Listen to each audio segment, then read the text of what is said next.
అరే అయిన పాత్రుడు మెంటల్ చంద్రబాబు గారి కుటుంబంలో ఉందరా 4-5 కొందరు మెంటల్ పిచ్చి నా కొడక. ఒళ్ళు దగ్గర పెట్టుకుని మాట్లాడండి. వాడు ఒక మెంటల్ కేసు చంద్రబాబు గారు ఆడు ఎర్రగడ్డ మెంటల్ హాస్పిటల్ నుంచి ఆ లోకేష్ గారి వీడు బయలుదేరితే హారతలు ఇచ్చి పంపిస్తారు.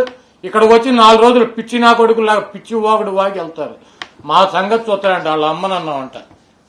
మీ తల్లిని అల్లరి చేసినటువంటి 420 నా కొడుకు నీ బాబు చంద్రబాబు గారు మేం కాదు.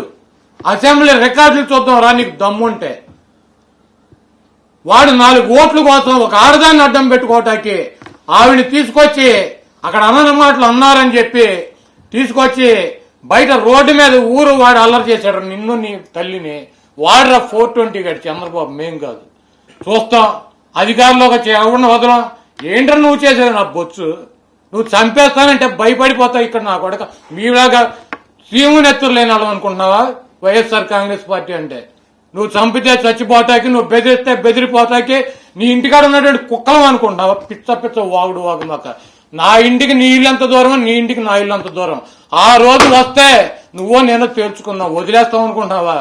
లేకపోతే నన్నో వంశీనో చంద్రం ద్వారం పుండి ఒక 4-5 ఒకరిని వదిలితే ఒకరిని టచ్ చేసి చూడరు. నువ్వు మగాడు అయితే ఎవడు ఉంటాడు ఈ రాష్ట్రంలో? ఎవడేమవుతాడో తేలుస్తా. పిచ్చి వాగుడు పిచ్చి బెదిరింపులు మా దగ్గర బెదిరించమాక. అన్నిటికీ సిద్ధపడే జగన్మోహన్ రెడ్డి గారు వెనకాల ఉన్నాం. దేనికైనా సిద్ధం. నాకు ప్రాణం అనేది ఏకముక్కతో సమానం. నాకేం 1000 కోట్ల ఆస్తులు.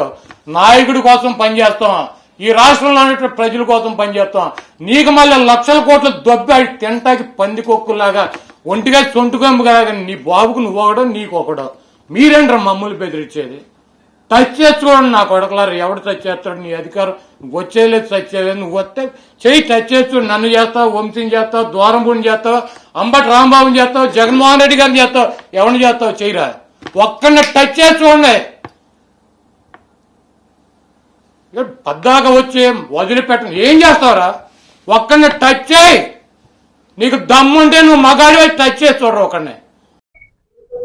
ఎన్నికల కౌంటింగ్ అనంతరం ఈ కృష్ణా జిల్లాలో కానీ రాష్ట్రంలో అనేక మంది తెలుగుదేశం పార్టీ, జనసేనకు సంబంధించినటువంటి నాయకులు, కార్యకర్తలు వైఎస్ఆర్ కాంగ్రెస్ పార్టీ గ్రామ స్థాయి, వార్డు స్థాయి, మండల స్థాయి, నియోజకవర్గ స్థాయి యాక్టివ్గా ఉండేటువంటి లీడర్స్ పైన ఉద్దేశపూర్వకంగా దాడులు చేస్తున్నారు. అదేవిధంగా వాళ్ళ ఇళ్ళకెళ్ళి ఇళ్ళు పగలు కొడతాం, కార్లు పగలు కొడతాం, అర్ధరాత్రులు వెళ్ళి వైఎస్ఆర్ కాంగ్రెస్ పార్టీ శ్రేణుల్ని భయపెట్టాలి, ఈ వైఎస్ఆర్ కాంగ్రెస్ పార్టీని నిస్తేజం చేయాలని చెప్పి పెద్ద ఎత్తున ప్రయత్నాలు చేస్తున్నారు. వాటిల్లో కొన్ని చోట్లయితే ఫిజికల్ గా వ్యక్తుల మీద దాడులు చేయటం, కాళ్ళు కొడతాం, చేతులు కొడతాం, తల్ల బాగలు కొడతాం. అదేవిధంగా ఈ గ్రామాల్లో కానీ ఇక్కడ కానీ మీరు ఉండకూడదని చెప్పి వార్నింగ్లు ఇవ్వటం అనేక రకాలుగా చేస్తున్నారు.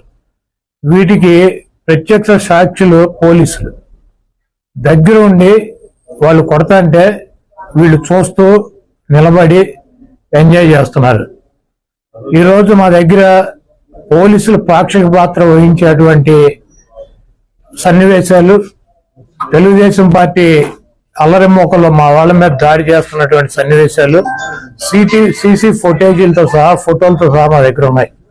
మేము ఎస్పీ గారికి కానీ లేదా లోకల్గా ఉన్నటువంటి పోలీస్ స్టేషన్లో కానీ కంప్లైంట్ ఇచ్చినా, ఒకవేళ మాకు ముందు సమాచారం ఉండి ఇలా గొడవ జరిగేటువంటి పరిస్థితి ఉందని చెప్పినా కూడా వాళ్ళు వచ్చి ప్రేక్షక పాత్ర వహించడం, అదేవిధంగా ఎటువంటి కేసులు కూడా కట్టినటువంటి పరిస్థితి లేదు.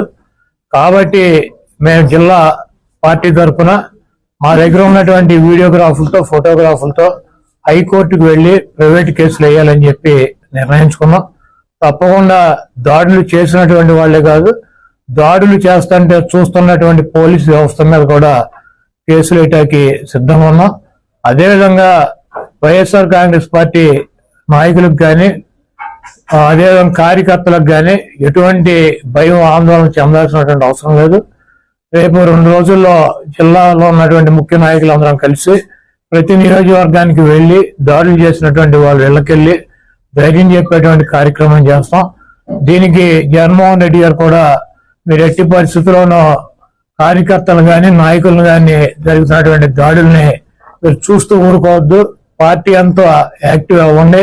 అందరూ ఒక వేదిక మీదకి వచ్చి వాటిని తిప్పి కొట్టాల్సిన అవసరం మన మీద ఉందని చెప్పి ఆయన కూడా చెప్పారు. కాబట్టి పోలీసు వ్యవస్థ ఒక అసమర్థమైనటువంటి వ్యవస్థగా ప్రేక్షక పాత్ర వహిస్తున్నటువంటి ఈ పోలీసు వ్యవస్థకి మరి మా నుంచి ఈ తెలుగుదేశం పార్టీ గోండాల నుంచి మా పార్టీ నాయకుల్ని కార్యకర్తల్ని కాపాడుకోవటానికి మేము కూడా 2 రోజుల్లో రోడ్డు మీదకి వచ్చి ఎక్కడైతే మా వాళ్ళ మీద దాడులు జరిగినాయి, ఎక్కడైతే మా వాళ్ళని ఇబ్బంది పెడుతున్నారో ఆ ప్రాంతానికి వెళ్తాం. ఆ కాన్స్టిట్యున్సీకి కానీ ఆ జిల్లాకు కానీ సంబంధించినటువంటి నాయకులందరూ కూడా పాల్గొంటారు. ఆ నియోజకవర్గంలో ఉన్నటువంటి లీడర్స్ కానీ కార్యకర్తలు కూడా పాల్గొంటారు. తప్పకుండా లా అండ్ ఆర్డర్ ఇష్యూస్ కనుక వస్తే దానికి పోలీస్ వ్యవస్థే బాధ్యత వహించాలి.